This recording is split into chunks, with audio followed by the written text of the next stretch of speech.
Assalamualaikum, hai semua. Tengok je tajuk tu, mesti kaum ibu-ibu yang bekerja berkaca-kaca mata kan? Almaklumlah, memasak bukanlah tugasan yang mudah. Tak kiralah kita ni suri rumah atau yang berkerjaya. Aktiviti masak ni tentunya mengambil masa dan memenatkan. Jadi hari ni Umi ada inisiatif yang boleh bantu kaum ibu-ibu supaya dapat memasak dengan lebih cepat dan semudah ABC. 10 minit dah boleh siap masak dengan adanya stok base masakan ni. Dan yang bestnya, tanpa gunakan bahan pengawet tapi boleh tahan berbulan-bulan. Jimat masa, tenaga dan memang berbaloi, terutamanya bila menjelang bulan Ramadan. Ramai ibu-ibu yang mengadu letih dan kelang kabut nak menyiapkan menu berbuka untuk keluarga tersayang. Iyalah, kalau boleh semua ibu nak anak-anak dan suami makan air tangan kita sendiri kan? Jadi dengan adanya pace-pace masakan yang dah dibuat lebih awal, ibu-ibu tentu seronok nak memasak pada bila-bila masa. Kadang kalau saudara mara atau kenalan datang mengejut, kita dah boleh sediakan makanan dengan cepat. Okey, yang pertama Umi nak ajar cara buat paste asam pedas. Yang ni untuk 4 kali dimakan.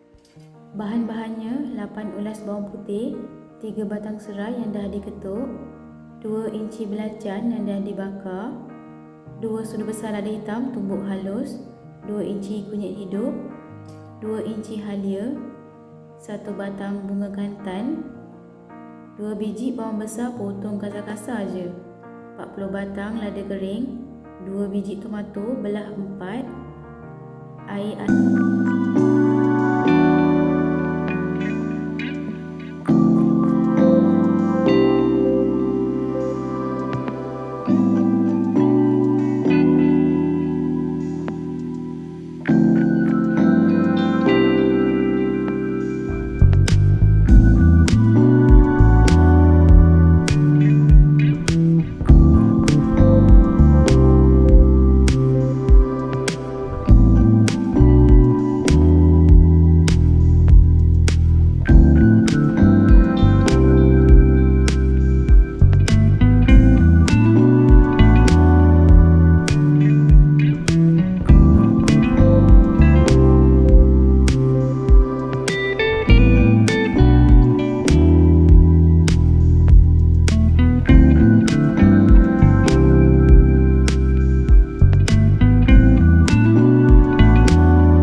10 biji bawang putih, 2 kiub pati ayam, 3 inci halia dan 1 sup bonjol.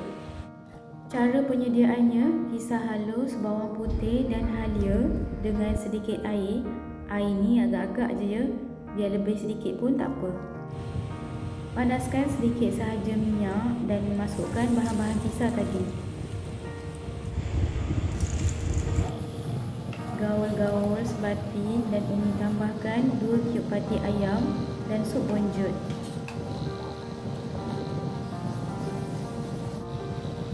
Biarkan paste mendidih sedikit.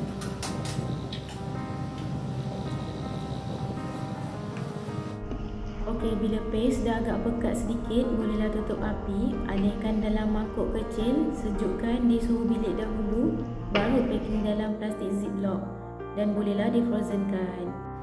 Paste ketiga yang Umi nak kongsikan, nasi goreng. Bahan-bahannya 10 ulas bawang putih, 8 biji lada hijau, 2 inci belacan bakar dahulu, 2 biji bawang besar mayang kasar-kasar, 10 biji cili padi merah, 2 tangkai daun kunyit, yang ni optional je, 2 sudu besar sos ikan. Cara penyediaannya, kisar bawang putih, bawang besar, belacan, lada hijau, cili padi, masukkan sedikit air dan Umi kisar kasar-kasar je.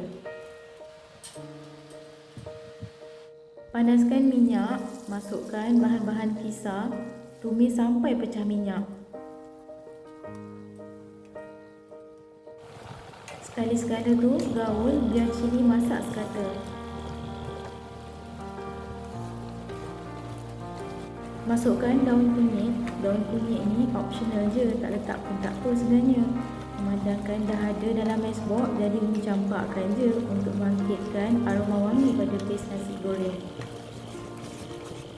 Tutup tudung kuali dan biarkan paste masak lagi. Sekali-sekala tu buka dan gaul biar sambal tu masak sebati dan tak hangit di bahagian bawah. Masukkan sos ikan dan 1 sudu kecil gula.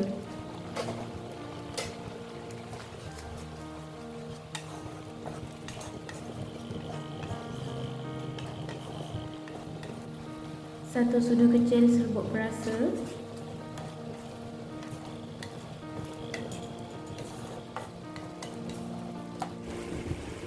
Dan sedikit garam. Garam ni Umi letak sedikit je ya. Bila dah masak nasi goreng nanti, baru rasa dan tambah bila perlu sahaja. Paste pun dah pecah minyak, cuma Umi nak bagi dia kering sedikit sahaja lagi. Keluarkan semula daun kunyit tadi. Daun kunyit tu pun dah layu jadi bau dan rasanya dah sebati bersama kuah.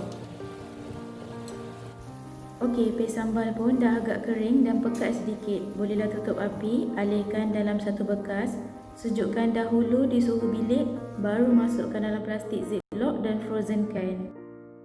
Paste keempat, Umi nak kongsikan tom yum. Bahan-bahannya setengah biji bawang Holland, 8 helai daun limau purut, buang tangkai, 3 sudu besar sos ikan, 2 batang serai ketuk dahulu, 6 batang cili padi merah dan paste tom yum Thai. Memang sedap dan kit rasa paste ni dan kebiasaannya digunakan di restoran-restoran Thai. Jenama Mae Pranom. 1 biji perahan limau nipis, yang ini terpulang, nak letak lebih atau kurang ikut masam macam mana yang kita nak. Dan akhir sekali sedikit air.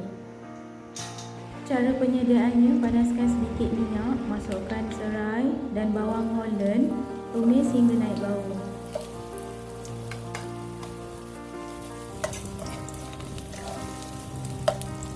Tengok tu merah kehitaman paste tom yumnya kan? Memang dah cukup ramuan dalam paste tu. Ada bawang besar, bawang putih, gula, garam dan beberapa bahan lain. Senang cerita, memang danggamlah rasanya, sedap pun sedap. Tambahkan sedikit air, perahan limau nipis, sos ikan dan masukkan pula cili padi merah. Umi tumbuk kasar-kasar je. Pada yang suka pedas-pedas tu boleh tambahkan lagi cili padi. Gaul-gaul sebatikan semua bahan-bahan tadi.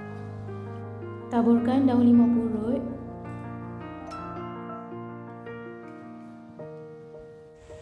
Umi tambahkan sesudu lagi paste tom yum dan biarkan kuah mendidih sekejap.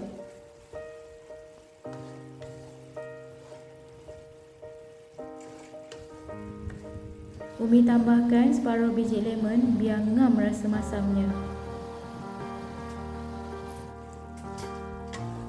Cuba ambil sedikit dan rasa bila dah ngam, masam, manis dan pedasnya.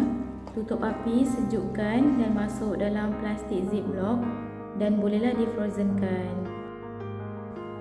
Okey, Umi dah siap packaging. Umi letak tarikh dan nama paste. Senang kan ada plastik ziplock macam ni? Umi dah siap bahagi-bahagikan. Jadi untuk sekali masak, keluarkan satu plastik je dan terus habiskan. Jadi tak adalah kita punya paste ni keluar masuk icebox. Okey, selamat mencuba semua. Subscribe, like dan jangan lupa sharekan video Umi ni di media sosial anda. Kita perluaskan ilmu yang bermanfaat ni. Terima kasih.